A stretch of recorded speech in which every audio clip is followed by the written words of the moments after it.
Hello my dear student, আমি তোমাদের Sujoy sir lesson planner চ্যানেলে তোমাদেরকে স্বাগত জানাই। আজকে তোমাদের প্রাকৃতিক ভূগোলে আমি বায়ুমণ্ডল আগের দিন পড়িয়েছিলাম কিছুটা, মানে সেখানে সমুদ্র স্রোত ছিল। আজকে হচ্ছে জোয়ার ভাটা পড়াবো, আর জোয়ার ভাটা পড়ালে আমাদের কিন্তু বায়ুমণ্ডল শেষ। ঠিক আছে?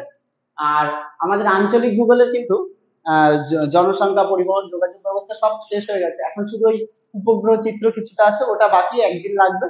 আর আমাদের এই জোয়ার ভাটা পড়ালে আমাদের মোটামুটি আর একদিন হচ্ছে আহ বজ্র ব্যবস্থাপনা পড়ালে হয়ে যাবে। ঠিক আছে? এরকম দুটো তিনটে ক্লাস নিলে তোমাদের কিন্তু সিলেবাস শেষ। তোমরা তোমাদের মতো করে পড়তে থাকো, আর আমি আমাদের মতো করে ক্লাস টেস্টের মতো বা যদি কোশ্চেন আনসার আলোচনা সমস্ত কিছুই করে দেবো। যাই হোক, আজকের চ্যাপ্টার শুরু করি। জোয়ার ভাটা। জোয়ার ভাটা জিনিসটা কি? জোয়ার ভাটা জিনিস হলো, সবাই তো আমরা মোটামুটি সমুদ্রে যাই, মানে দীঘা, দীপুদা মানে দীঘা, পুরী, দার্জিলিং এর মধ্যে দীঘা, পুরীতে গেছি, বা অনেকে যায়নি, বা যারা সুন্দরবন অঞ্চলে থাকে তাদের কাছে সমুদ্র কোনো ব্যাপারই না, বা যারা পূর্ব মেদিনীপুরের দিকে থাকে সমুদ্র ব্যাপার না, এরকম আছে। কিন্তু বা অনেকে নদীর পাশে থাকে। জোয়ার ভাটা হচ্ছে ওই সমুদ্র বা নদী পাশ বরাবর যে জায়গাগুলোতে আছে, সেখানে সমুদ্রের জল ভেতরে ঢোকে বা জল বাড়া কমাটাকে হচ্ছে জোয়ার ভাটা বলে এক কথায়। মানে ধরো, যদি এরকম সমুদ্র থাকে, সমুদ্রের জল একটা নির্দিষ্ট লেভেল পর্যন্ত, এই বিচ পর্যন্ত আসে।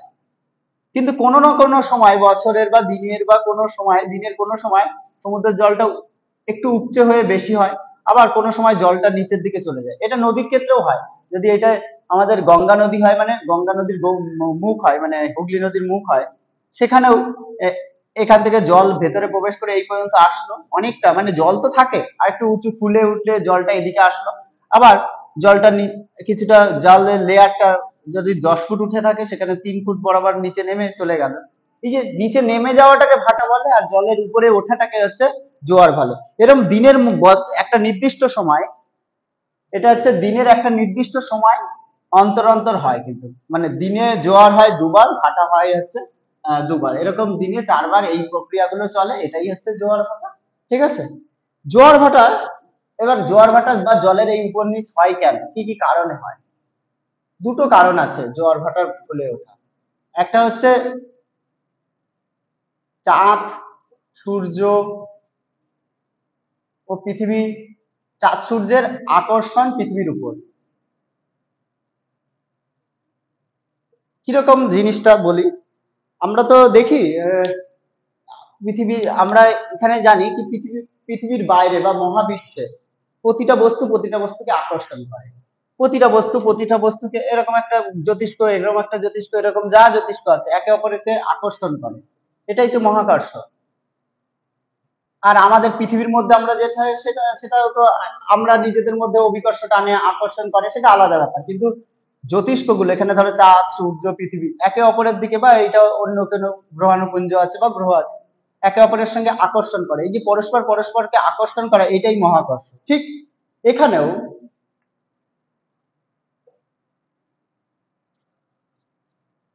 চাঁদ, সূর্য, পৃথিবী, এই চাঁদ সূর্য, চাঁদ আর সূর্য, এখানে চাঁদ যদি হয় এটা বড়, সূর্য হতে পারে, এখানে হচ্ছে পৃথিবী হতে পারে।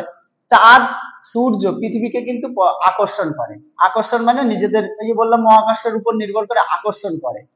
কিন্তু এই আকর্ষণ করলেই তো শুধু হবে না, এই আকর্ষণ করার ফলে যদি যদি জলের ওঠানামা হয়, তখন তাকে হচ্ছে জোয়ার বলে। আর এই আকর্ষণের ফলে পৃথিবীর এক পাশে, যে পাশে চাঁদের বা সূর্যের পাশে আসে, সেই পাশের জল ওঠানামা করে, এবং সেটাই হচ্ছে জোয়ার। আবার যদি উল্টো হয় তাহলে সেটা ভাটা হয়ে যেতে পারে। ঠিক আছে? মানে এখানকার জল উঠলো, এখানকার জল উঠলো, এ পাশে জল আছে, জলের লেয়ার ঠিক করার জন্য এই পাশের জল এখানে চলে গেল, এখানে চলে গেল, এখানে জলের লেয়ার কমে গেল, এটা হচ্ছে ভাটা। এরকম ভাবে চাঁদ সূর্যের আকর্ষণে জোয়ার হয়, সেইটাই হচ্ছে মুখ্য জোয়ার বা চন্দ্র জোয়ার বলা হয়। যাই হোক, আমি বলি যে চাঁদ এবং সূর্যের মধ্যে কার আকর্ষণ বল পৃথিবীর উপর কাজ করে। চাঁদ আর সূর্য, এই পৃথিবীর মধ্যে ডিস্টেন্স প্রায় 15 কোটি কিলোমিটার। আর চাঁদ আর পৃথিবীর মধ্যে ডিস্টেন্স হচ্ছে 3,84,000 কিলোমিটার। এবার স্বাভাবিকভাবে কিন্তু আবার চাঁদ সূর্যের থেকে কিন্তু অনেক গুণ অর্থে প্রায় 277 লক্ষ গুণ হচ্ছে সূর্য বড় চাঁদের থেকে। তাহলে চাঁদের থেকে সূর্যের আকর্ষণ বলটা বেশি হওয়া উচিত পৃথিবীর থেকে, পৃথিবীর উপর। কিন্তু যেহেতু চাঁদ অনেক কাছে থাকে, প্রায় 3,84,000 কিলোমিটার, তাও না, এখানে যদি বলি পৃথিবীর মাঝ বরাবর, এই যে মাঝখান, এই জায়গাটা হচ্ছে পৃথিবীর কেন্দ্র, এখান থেকে চাঁদের কেন্দ্র পর্যন্ত দূরত্ব হচ্ছে 3,84,000, কিন্তু জোয়ারের জল উঠছে তো পৃথিবীর যে পাশে চাঁদের মুখ, সেই পাশটা, এই পাশটা, এই জায়গা, এখান থেকে কত দূরত্ব, এখান থেকে এই যে পৃথিবীর ব্যাস কত, 12,700 প্রায় কিলোমিটার, এর হাফ প্রায় 6,350, 6,350 আরো কম এখান থেকে, 3,84,000 থেকে 6,350, মানে 6,000 কিলোমিটার যদি আমি বাদ দিই, তাহলে 3,78,000। এবার 3,78,000 বা 3,78,000,000, তাহলে এই যে এত কম ডিস্টেন্সে চাঁদের আকর্ষণটাই পৃথিবীর উপর বেশি কাজ করবে বলে, এত দূরে থাকা সূর্য এত বড় হওয়া সত্ত্বেও এর আকর্ষণ বল, মানে চাঁদের আকর্ষণ বল পৃথিবীর উপর বেশি, সূর্যের থেকে কত গুণ বেশি, 2.2 গুণ বেশি। এইটা পরীক্ষায় কিন্তু দেয় হচ্ছে কত গুণ বেশি, মানে চাঁদের আকর্ষণ বল সূর্যের থেকে আমাদের পৃথিবীর উপর কত, 2.2 গুণ বেশি। ওই জন্য চাঁদের আকর্ষণ বল যেখানেই কাজ করে, এই সামনের উপর, মানে চাঁদ যেখানে থাকবে তার সামনের উপর যেখানেই কাজ করবে, সেখানেই জোয়ার হতে পারে, আর যেটা সামনাসামনি হয় সেটাই মুখ্য জোয়ার হয়, এটা দিনে একবার হয়। ঠিক বিপরীত স্থানে, ঠিক বিপরীত স্থানে এখানেও তো চাঁদের বল সোজাসুজি আছে, যেহেতু চাঁদের বল কাজ করবে। এইটা কত, এই যে 3,00,000 বললাম, 3,78,000, আবার এই জায়গাটা, এই যে 3,84,000 প্লাস আবার 6,000 7,000 করতে হবে, 3,84,000, আবার ওই যে পৃথিবীর ব্যাস কত, 12,700, ওরা ব্যাসার্ধ 6,700 মতো যোগ করলে, ওই 6,700 মতো যোগ করলে ওই গড়ে সরে হচ্ছে 3,91,000 মতো হয়। এত, তাহলে এখানেও কিছু না কিছু জোয়ার হবে, কারণ এই থেকেও 3,78,000 কিলোমিটার আগে যে জোয়ারটা হচ্ছে মুখ্য জোয়ার, ঠিক উল্টো দিকেও কিছুটা জোয়ার হবে বা জল ওঠানামা করবে, সেই জোয়ারটাকেও বলা হচ্ছে গৌণ জোয়ার। এইভাবে কিন্তু আমাদের জোয়ার ভাটা কিন্তু হয় চাঁদ এবং সূর্যের মিলিত আকর্ষণে, কিন্তু চাঁদের আকর্ষণ বলটাই বেশি, কত গুণ বেশি, 2.2 গুণ। এই চাঁদ সূর্যের মিলিত আকর্ষণের ফলে জলের যে ওঠানামা এইভাবে করে, ঠিক আছে। এবার এটা তো আমাদের প্রথম একটা কারণ গেল জোয়ার ভাটার কারণ, ঠিক আছে। জোয়ার ভাটার আরো আরেকটা কারণ হচ্ছে পৃথিবীর কেন্দ্রাতিক বল, সেটা আমরা একটু দেখি কি জিনিসটা কেন্দ্রাতিক বল খায় না মাথায় মাখে। সেটা হচ্ছে কেন্দ্রাতিক বল মানে, এই দুটো কারণই আছে, জোয়ার ভাটার দুটো মূলত কারণ পরীক্ষায় কিন্তু প্রশ্ন দেয়, আহ যে জোয়ার ভাটার কারণ কি, ঠিক আছে। একটা হচ্ছে চাঁদ সূর্যের মিলিত আকর্ষণ, এবং কেন হলো, কত গুণ হলো, এগুলো ডিটেলস লিখে দেবে, কারণ 5 নম্বরে দেবে। আর একটা হচ্ছে কেন্দ্রাতিক বল। কেন্দ্রাতিক বল কিরকম, এই যে পৃথিবীর মাঝ বরাবর, এই যে পৃথিবী যদি হয়, এটা সূর্য যদি হয়, না লিখলেও হতো, এখানে চাঁদ যদি থাকে একটু ছোট হবে। পৃথিবীর আবর্তন গতির আর কিন্তু সবচেয়ে বেশি এই জায়গাটায় হয়, পৃথিবীর আবর্তন গতি, পৃথিবীর নিরক্ষীয় অঞ্চল বা 0 ডিগ্রি অঞ্চল, জানো তোমরা, প্রায় 1670 কিলোমিটার/সেকেন্ড, এখানে আবর্তন গতি হয়। এই আবর্তন গতির জন্য এই জায়গায় পৃথিবীর মাঝ বরাবর একটা কেন্দ্রাতিক বল হয়। এই কেন্দ্রাতিক বলের প্রভাবে ঠিক চাঁদ যেখানে আকর্ষণ করবে এই জায়গায়, তার ঠিক বিপরীত স্থানে জল, বা বিপরীত স্থানে জল বাইরে বেরোতে চাইবে, মানে এখানকার জল, এখানে যা জল আছে এটা বাইরে নিক্ষেপ হতে থাকবে। তাহলে এখানে বাইরে নিক্ষেপ হওয়া মানে কি, জলের ফুলে ওঠা। কিন্তু চাঁদ যেখানে আকর্ষণ করছে এই জায়গাটায়, চাঁদের এই সামনের বরাবর, এখানের থেকে তুলনামূলকভাবে কম ফুলে উঠবে, সেই জন্য এই জোয়ারটাকে হচ্ছে গৌণ জোয়ার বলা হয়। এটা মূলত নিউটনের সূত্র বা E=mc², মানে যেটা হচ্ছে আইনস্টাইনের সূত্র অনুসারে, সেই পৃথিবীর হচ্ছে পদার্থবিদ্যার সেই সূত্র অনুসারে কিন্তু এখানে কিন্তু কাজ করে এই কেন্দ্রাতিক বলের প্রভাবটা, এবং তার জন্য যে জোয়ার হয় সেটাই হচ্ছে আমাদের গৌণ জোয়ার। এইটাই হচ্ছে কেন্দ্রাতিক বল, ঠিক আছে। কেন্দ্রাতিক বল তোমাদের কিন্তু আগেও চ্যাপ্টারে ছিল, আমরা কিন্তু বলে দিয়েছি। তাহলে গেল আমাদের জোয়ার ভাটার কারণ কি, কেন্দ্রাতিক বলে হয়, আর একটা হচ্ছে গেল আমাদের চাঁদ সূর্য পৃথিবীর আকর্ষণের জন্য হয়, ঠিক আছে। এবার আমরা জোয়ার ভাটার আবার ভাগগুলো পড়বো, কিরকম ভাগ। জোয়ার ভাটার ভাগ হচ্ছে মুখ্য জোয়ার, গৌণ জোয়ার তো বলেছি, যেটা চাঁদের সামনে আসে ঠিক বিপরীত আছে গৌণ জোয়ার। এবার আসে হচ্ছে সিজিগি, একটা কথা, সিজিগি, চাঁদ, সূর্য, চাঁদ, পৃথিবী, সূর্য যদি একই সরলরেখায় অবস্থান করে, চাঁদ, সূর্য, পৃথিবী একই সরলরেখায় অবস্থান করে, বা আগে পরে কেউ চাঁদ মাঝখানে থাকতে পারে, সূর্য মাঝখানে থাকতে পারে, পৃথিবী বাইরে যেতে পারে, এরকম চাঁদ, সূর্য, পৃথিবী যদি একই সরলরেখায় অবস্থান করে, তখন চাঁদ এবং সূর্যের দুজনের আকর্ষণ বল কাজ করে, এবং সেটা প্রায় একই সরলরেখায় থাকলে মানে 180 ডিগ্রি অক্ষরে মানে 180 ডিগ্রি বরাবর থাকলে তখন যে জিনিসটা হয় সেটা সিজিকে, আবার তার ফলে যে জোয়ারটা হয় সেটা হচ্ছে কিন্তু ভরা কোটাল, মানে কোডাল, অ্যাকচুয়াল ভরা কোটাল। ঠিক আছে, ভরা কোটাল। এই কোডাল বা কোটাল, এই কোডাল শব্দ থেকে এসেছে, এটা তামিল শব্দ, এটা পরীক্ষায় অনেক সময় দেয়, তামিল শব্দ। আর এটার মানে হচ্ছে সি মানে সমুদ্র। ঠিক আছে, এই হচ্ছে গেল সিজিকে। এই সিজিকের আবার দুটো ভাগ আছে, একটা প্রতিযোগ, একটা সংযোগ। প্রতিযোগ কি জিনিস?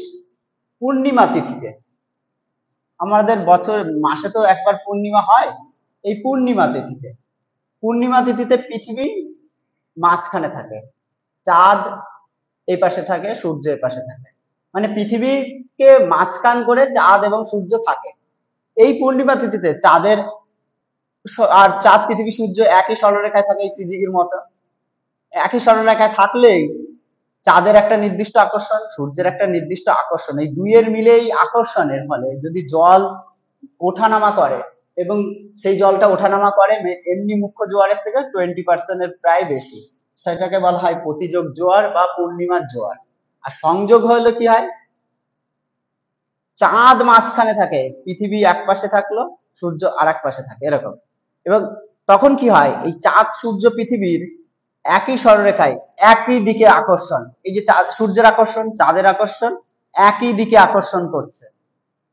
ঠিক আছে, কিন্তু প্রতিযোগে কি হতো, একই সরলরেখায় থাকলেও দুই দুই মানে চাঁদ একদিকে প্রয়োগ করতো বল, আর এ একদিকে আকর্ষণ করতো, চাঁদ একদিকে, এ একদিকে, মানে সূর্য একদিকে আকর্ষণ, ঠিক। কিন্তু সংযোগে চাঁদ আর সূর্য একসঙ্গে একই দিক বরাবর আকর্ষণ করছে, এর ফলে যে জোয়ারটা হয় অন্যান্য ভরাকোটাল বা প্রতিযোগের জোয়ারের থেকে আরো 20% বেশি জল ওঠে।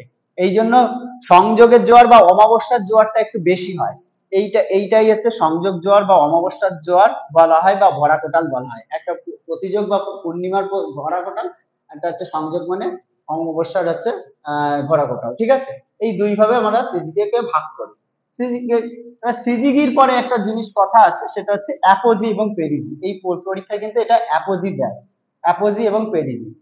এই ভরাকোটাল মরাকোটালের কিন্তু আবার, সরি আর একটু আগে পড়িয়ে নিই মরাকোটাল, তারপরে আমরা অ্যাপোজিটে আসি। মরাকোটাল, এই কোটাল মানে বলেছি সমুদ্র। মরাকোটাল কি জিনিসটা? ধরো এখানে পৃথিবী, এখানে চাঁদ, এখানে সূর্য, যখন শুক্লপক্ষের বা কৃষ্ণপক্ষের, আমাদের দুটো পক্ষ হয় 15 দিন অন্তর অন্তর, সেরকম শুক্ল এবং কৃষ্ণপক্ষের অষ্টমী তিথি, অষ্টমী মানে ওই যে পূর্ণিমা হতে আমরা বলি 15 দিন লাগে, তার মাঝামাঝি সময় হচ্ছে অষ্টমী। এইরকম সময় পূর্ণিমা অমাবস্যাতে কি হয়, চাঁদ, সূর্য, পৃথিবী একই সরলরেখায় অবস্থান করে। ঠিক আছে, একই সরলরেখায় অবস্থান করলো, কিন্তু অষ্টমী তিথিতে চাঁদ, সূর্য, চাঁদ আর পৃথিবীর মধ্যে প্রায় 90 ডিগ্রি অ্যাঙ্গেল হয়, আর সূর্যের সঙ্গে যেরকম আকর্ষণ, যেরকম সোজাসুজি থাকে সেরকম থাকে। এই যে 90 ডিগ্রি অ্যাঙ্গেল হয় বলে, যেখানে চাঁদের প্রান্ত, যা মানে চাঁদের সামনে পৃথিবীর যে অংশ হয় সেই অংশেও জোয়ার হয়, কিন্তু তুলনামূলকভাবে কম হয়।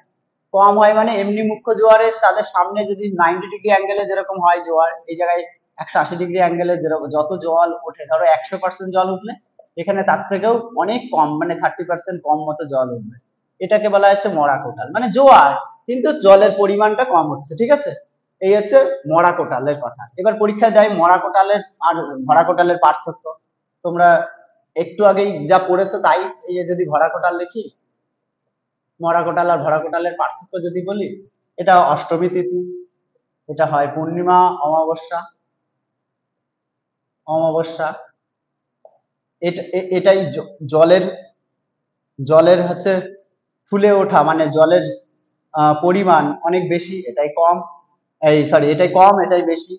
এটাতে ক্ষয়ক্ষতির মাত্রা কম, এটাতে ক্ষয়ক্ষতির মাত্রা বেশি, বাঁধটা ভেঙে যেতে পারে সুন্দরবন অঞ্চলে, এই ভরা কোটালের দিন খুব আশঙ্কায় থাকে সুন্দরবন অঞ্চলের মানুষের। এরকম দুটো পার্থক্য, তিনটে পার্থক্য তোমরা পড়ে নেবে। ঠিক আছে, এবার আমরা একটু আসি হচ্ছে ভরা কোটাল মরা কোটাল হয়ে গেছে। এবার আমরা বলবো আহ একটু আগে বললাম সিজিগির পরে হচ্ছে আমরা অ্যাপোজি এবং পেরিজি বলবো, ঠিক আছে? অ্যাপোজি এবং পেরিজি কি জিনিস? অ্যাপোজি ও পেরিজি,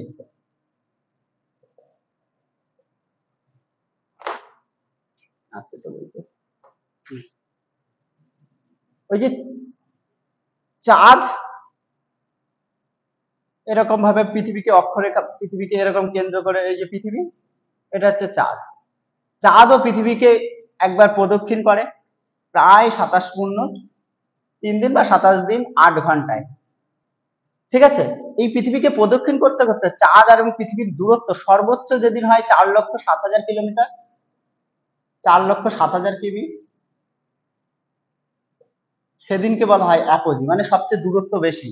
আর যেদিনকে সবচেয়ে কাছে, ধরো এই এই অন্য একদিন যেদিন সবচেয়ে কাছে হয় সেটা হচ্ছে 3,56,000 কিলোমিটার, ঠিক আছে?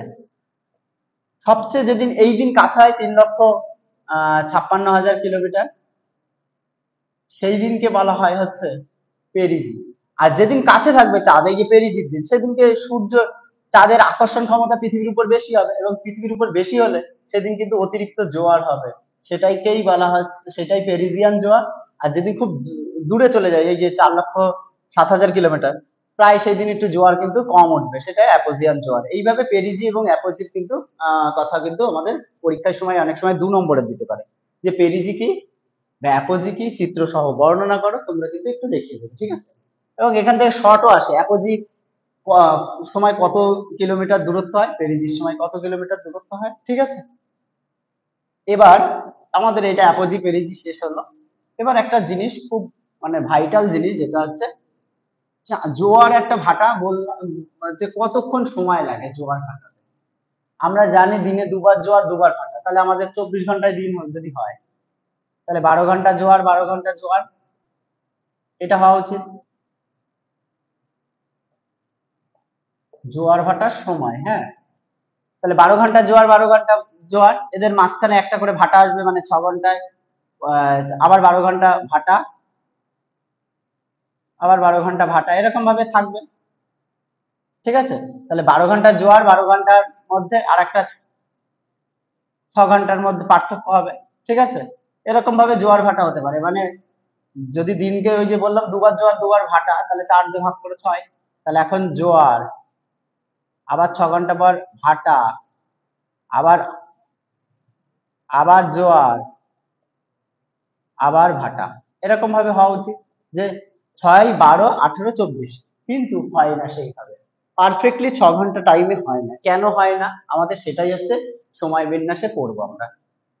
কিরকম বল, একটা জিনিস দেখি, তারপরে সেখান থেকে তোমরা বুঝবে। এই যে যদি চাঁদ ছোট্ট, এটা ধরো চাঁদ, ঠিক আছে? চাঁদ কি করে? পৃথিবীকে প্রদক্ষিণ করে।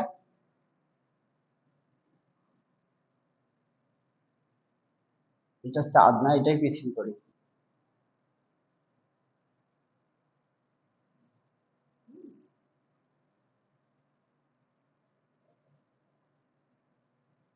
এটা ধরো পৃথিবী, এটা এখানে হচ্ছে চাঁদ আছে, এই জায়গায় দেবো না, সামনাসামনি দিই তাহলে বুঝতে পারবে। এই জায়গায় এটা চাঁদ। চাঁদ আর পৃথিবীর মধ্যে পার্থক্য কি? পৃথিবী কিন্তু অনেক বড়, এবং পৃথিবী একটা গ্রহ, চাঁদ কিন্তু উপগ্রহ, আমরা জানি। চাঁদ কি করে? গ্রহকে কেন্দ্র করে ঘোরে। পৃথিবীর একটাই উপগ্রহ চাঁদ, তাকে কেন্দ্র করে ঘোরে। পৃথিবীকে ঘুরতে কত সময় নেয়? প্রায় 27 ঘন্টা, 27 দিন 8 ঘন্টা, 8 ঘন্টা, ঠিক আছে? আর পৃথিবী নিজের দিকে একবার নিজের নিজের মতো এরকম ভাবে প্রদক্ষিণ করে না, আহ্নিক গতির, এটাকে বলে আহ্নিক গতি বা আবর্তন গতি, এটা সময় নেয় কত? 24 ঘন্টা। অ্যাকচুয়াল হয় হচ্ছে 23 ঘন্টা 56 মিনিট, 23 ঘন্টা 56 মিনিট 4 সেকেন্ড। দুজনেই কিন্তু ঘুরছে, অনবরত ঘুরছে, কেউ থেমে নেই, মানে যে এই তুই আমার জন্য দাঁড়া, তুই আমার জন্য দাঁড়া, এরকম কোনো নেই। এও ঘুরছে, এও ঘুরছে। চাঁদের এই চাঁদ যখন পৃথিবীর সামনে আসে, এই পাশটা তাহলে জোয়ার হবে, একটা একটা জোয়ার, মুখ্য জোয়ার বা যাই হোক একটা জোয়ার হবে। কিন্তু সেও চাঁদও তখনও ঘুরছে, পৃথিবীও তখনও ঘুরছে। পৃথিবী পুরো একবার প্রদক্ষিণ খেয়ে এখানে যদি মুখ্য জোয়ার হয় একবার, তাহলে আজকে হলো এখন 12টার সময়, এখানে যদি 12টার সময় মুখ্য জোয়ার হয় চাঁদের আকর্ষণে, আবার পরের দিন 12টার সময় কি মানে এটা দুপুর 12টার সময় কি আবার 24 ঘন্টা হয়ে যাবে, আবার তো চাঁদের সামনে আসার কথা, কিন্তু আসবে না। 24 ঘন্টায় যদি ওই যে বললাম 6 ঘন্টা, 12 ঘন্টা, 18 ঘন্টা, 24 ঘন্টা, তাহলে 24 ঘন্টা পরে এখানে আবার জোয়ার হতো, কিন্তু তা হয় না, একটু 19-20 পার্থক্য হয়, কারণ ওই যে বললাম এও অনবরত ঘুরছে, এও অনবরত ঘুরছে। এ একবার ঘুরতে সময় নেয় কত, 23 ঘন্টা 56 মিনিট 4 সেকেন্ড। ঠিক একই সময় চাঁদও কিছুটা ঘুরে নিচ্ছে, এই পৃথিবীকে কিছুটা ঘুরে নিয়ে এই 24 ঘন্টায় পৃথিবীকে কতটা ঘুরে, প্রায় 13 ডিগ্রি মতো ঘুরে নেয়। কেন 13 ডিগ্রি হলো, প্রায় প্রায় প্রায় যদি 10 মিনিট মতো ঘুরে নেয়, কেন বলছি, পৃথিবী কত 360 ডিগ্রি, একটা পৃথিবীর এই তো পুরোটাই 360 ডিগ্রি, কতক্ষণে ঘোরে, 27 দিন 8 ঘন্টায় ঘোরে। তাহলে চাঁদ পৃথিবীকে 27 দিন 8 ঘন্টায়, 1 মাসে ঘুরতে কত সময় লাগবে, এই 27 দিন 8 ঘন্টা মানে 27.13, 8 ঘন্টা মানে 1/3, এই দিয়ে ভাগ করলে হয় 13 ডিগ্রি 10 মিনিট মতো হয়। মিনিটের চিহ্ন তো এখানে এরকম, এই যে এতটা ঘুরে নিল এক্সট্রা, আবার এরকম করতে করতে করতে করতে পুরো পৃথিবীকে একদিনে প্রদক্ষিণ 27.5 দিনে প্রায় 360 ডিগ্রি ঘুরে নেয়, ঠিক আছে। কিন্তু ওই যে একদিন 24 ঘন্টায় কতটা ঘোরে, এতটা, 13 ডিগ্রি। এবার এতটা ঘোরা মানে এরকম জায়গায় চলে যাওয়া চাঁদ, এইদিকে যদি রাউন্ড, এইদিকে পশ্চিম থেকে পূর্ব দিকে এরকম ভাবে যদি ঘোরে, তাহলে এতটা চলে যাওয়া পৃথিবীর দিকে, পৃথিবী থেকে। এই এতটা যেতে সময় লাগে কত, একদিন মতো, ওই যে বললাম। এবং 13 ডিগ্রি চলে যাওয়া মানে এক্সট্রা কত মিনিট, আমরা জানি 1 ডিগ্রিতে 4 মিনিট, তাহলে 13 ডিগ্রি 10 তে কত হয়, 4 দিয়ে ভাগ করলে 4 × 52 ডিগ্রি 40 সেকেন্ড, ঠিক আছে, 52 ডিগ্রি 40 মিনিট, এতটা হয়ে যায়। তাহলে আজকে যদি দুপুর 12টায় হয় মুখ্য জোয়ার, তাহলে আবার এক্সট্রা কত মিনিট হবে, 52 মিনিট 40 সেকেন্ড। এবার 52 মিনিট 40 সেকেন্ড মানে 12টার থেকে 12টা 24 ঘন্টার মধ্যে হবে না, এখানে এই 23 ঘন্টা 56 মিনিট 4 সেকেন্ড, মানে 23 ঘন্টা 56 মিনিট 4 সেকেন্ড, মানে এর সঙ্গে যদি 52 মিনিট যোগ করি, 52 মিনিট এইটা সেকেন্ড যোগ করলে তাহলে কি হয়, 44 মিনিট, তাহলে কত হয়, 4 8 5 আর 5 10, 48, এটা 24 ঘন্টা, ঠিক আছে, এক বেশি হয়ে গেল। তাহলে 24 ঘন্টা 48 মিনিট 44 সেকেন্ড পর আর একটা জোয়ার হবে। তাহলে একটা মুখ্য জোয়ার আর একটা মুখ্য জোয়ারের মধ্যে ডিস্টেন্স সময় কত, 24 ঘন্টা 48 মিনিট 44 সেকেন্ড। তাহলে আবার জোয়ার ভাটা কতক্ষণ হয়, দিনে দুবার জোয়ার, তাহলে 12 ঘন্টায় আবার, তাহলে 2 ঘন্টা, তাহলে 24 ভাগ করো 2 ঘন্টা দিয়ে, কত হয়, 12 ঘন্টা 24 মিনিট, কত, 44-এর হাফ কত, 22 সেকেন্ড। এটা গেল একটা জোয়ার একটা জোয়ারের মধ্যে ব্যবধান। তাহলে ভাটার মধ্যে ব্যবধান কত, 6 ঘন্টা অন্তর, আবার এটা 2 দিয়ে ভাগ করলে কত হয়, 6 ঘন্টা 12 মিনিট 11 সেকেন্ড, ঠিক আছে। তাহলে একটা মুখ্য জোয়ার কত হয়, 12 ঘন্টা 24 ঘন্টা 48 মিনিট 44 সেকেন্ড, একটা জোয়ার একটা ভাটার মধ্যে 6 ঘন্টা 12 মিনিট 11 সেকেন্ড, আর একটা জোয়ারের মধ্যে 12 ঘন্টা 24 মিনিট 22 সেকেন্ড। এইভাবে হচ্ছে একটা ক্যালকুলেশন করে আমাদেরকে জোয়ার ভাটার সময় বিন্যাস করা হয়, ঠিক আছে। এটা মানে যদি না বুঝতে পারো আবার পরবর্তীকালে বলে দেওয়া হবে, যদি কমেন্ট করে দাও তাহলে বলে দেবো, ঠিক আছে। তাহলে আমরা কিভাবে পেলাম সময় বিন্যাসটা আমরা দেখিয়ে দিলাম। এবার আমরা আসছি হচ্ছে কিছু জোয়ার ভাটার কিছু সুফল কুফল আছে, মানে জোয়ার ভাটা হলে তোমার আমার জীবনে কি প্রভাব পড়বে, না হলে তো আমরা পড়তাম না। ও যদি কোনো কাজেই না আসতো, বা ভালো কাজ বা মন্দ কাজ যে কোনো একটা কাজে তো আসবে, সেটা যদি না আসতো আমরা কিছু পড়তামই না। জোয়ার ভাটার একটা কিন্তু সুফল আর একটা কুফল আছে। কিরকম সুফল, মানে জোয়ার ভাটা যে আমাদের কাজ করে সেটা আমাদের জীবনে বা আমাদের মানুষের সঙ্গে ওতপ্রোতভাবে যুক্ত, সেগুলো আমরা বলবো। জোয়ার ভাটার সুফল কি, প্রচুর সমুদ্রের জল ঢোকে, তাহলে সমুদ্রের জল নদীতে যদি প্রবেশ করে, নদীর জলের লেয়ারটা কিন্তু বেড়ে যায়, জাহাজ চলাচলের সুবিধা হয়, নৌকা চলাচলের সুবিধা হয়। সমুদ্রের অনেক মাছ নদীর মধ্যে ঢুকে যায়, সেখানে ভালো হয়। অনেক সময় ভাটার সময় কি হয়, সমুদ্রের যত নদীর যত ময়লাগুলো আছে সেগুলো সব সমুদ্রে পড়ে যায়, এগুলো হয় কিন্তু জোয়ার ভাটা। আবার জোয়ার ভাটা দিয়ে বিদ্যুৎ তৈরি করা যায়। এখন জোয়ার ভাটা যেরকম আমাদের দুর্গাদুয়ানি নদী আছে সুন্দরবনে, সেখানে কিন্তু জোয়ার ভাটার বিদ্যুৎ তৈরি হয়। ঠিক আছে, এটা গেল। জোয়ার ভাটার একটা অসুবিধা কি, অতিরিক্ত জল চলে আসলে, সে বড় আকৃতি ফুলে ফুলে জল চলে আসলে সমুদ্র উপকূল বা নদী উপকূলের বাঁধের মানুষজনের কিন্তু ক্ষতি হয়, বাঁধ ভেঙে যেতে পারে, মানুষজনের গ্রামে জল ঢুকে যেতে পারে, এগুলো হয়। অনেক সময় সমুদ্রের নোংরা পলিউটেড জিনিসগুলো চলে আসে, এগুলোতে খুব অসুবিধা। অনেক সময় এত পরিমাণ জোয়ার আসে যে জাহাজ চলা, মানে জাহাজ যেরকম জল চলাচলের সুবিধা হয়, অনেক সময় জাহাজের দিক পরিবর্তন করে দেয়, এরকম অসুবিধাও আছে। কিন্তু আমাদের একটু জোয়ার ভাটার সুবিধা অসুবিধা গুলো একটু আছে, দেখবে ভালো করে পড়ে নেবে। অনেক সময় সমুদ্রের জল ওই যে জোয়ার ভাটার ফলে সমুদ্র উপকূল অঞ্চলে চলে আসে, এবং সেখানে অতিরিক্ত ভাবে চলে আসলে ওই লবণাক্ত জল উপকূল অঞ্চলের জমিগুলোকে লবণ করে দেয়, এর জন্য চাষবাসের অসুবিধা হয়। ঠিক আছে, এইভাবে আমাদের জোয়ার ভাটার অসুবিধাগুলো কিন্তু আমরা লক্ষ্য করি। এবার একটা জিনিস বলি হচ্ছে, জোয়ার ভাটার আরেকটা জিনিস দেয় হচ্ছে বান ডাকাতি। বান ডাকা কিরকম, বান ডাকা বলো তোমরা। ধরো নদী, এটা সমুদ্র, সমুদ্রের জল যদি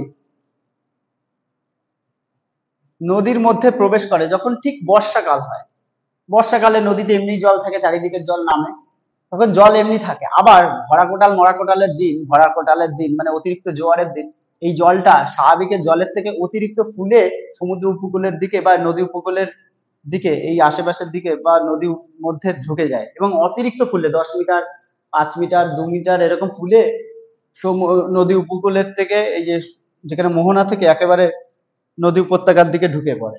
এই জোয়ার, এইটাকে বলা হয় বান ডাকা। এগুলো মূলত হুগলি নদীতে, টেমস নদীতে, সাংহাইয়ের ইয়াংসিকিয়াং নদীতে, এগুলোতে হচ্ছে এই জোয়ার, এগুলো দেখা যায়। মানে সমুদ্রের জোয়ার ভাটা হলে সেই জোয়ারের অতিরিক্ত জোয়ারের জল বর্ষাকালে যখন নদীতে জল আসে, এমনি জলের লেয়ার বেশি, তার উপরে আবার জল অতিরিক্ত এরকম ফুলতে ফুলতে আসে, মানে এরকম লাফাতে লাফাতে আরো একটু বেশি মাত্রায় চলে আসে, এটাকে বলা হয় বান ডাকা। এই বান ডাকা কি সব নদীতে হয় না, তার কারণ হচ্ছে বান ডাকার শর্ত আছে, শর্ত আছে। নদী উপত্যকা ফানেল আকৃতি হবে, আমি আগেই ফানেল আকৃতি এঁকে নিয়েছি, মানে বোতলের মুখ যেরকম হয়, সরু, মুখটা সরু ভিতরটা টেপা, এরকম এই নদী উপত্যকা এরকম চওড়া হবে কিন্তু ভিতরটা সরু সরু হবে এরকম। এখানে ইয়ে থাকতে হবে, যে বালি চর, বালি চড়া থাকতে হবে। ঠিক আছে, এই বালি চড়ায় গিয়ে আঘাত খাবে, এইগুলো এইগুলো বালি চড়া। আর নদী উপত্যকা মানে গভীরতা খুব বেশি থাকবে না, ঢালটা কম থাকবে, ঢাল কম, গভীরতা কম, আর বালির চড়া। ঠিক আছে, আর ফানেল আকৃতি হতে হবে। এইগুলো হলেই তবে বান ডাকবে। ঠিক আছে, না হলে বান ডাকায়, যেটা হুগলি নদী, টেমস নদীতে আছে।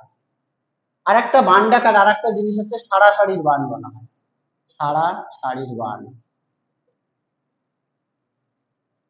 সারাসারির বান জিনিসটা কি, অনেক সময় বর্ষাকালে নদীতে যখন জল অতিরিক্ত থাকে এবং ভরা কোটালের দিন জল সমুদ্রের থেকে জল অতিরিক্ত মাত্রায় এরকম লাফিয়ে আসে, 5 মিটার থেকে 10 মিটার পর্যন্ত উঁচু ঢেউয়ের আকৃতি করে সমুদ্র থেকে নদীর মধ্যে চলে আসে।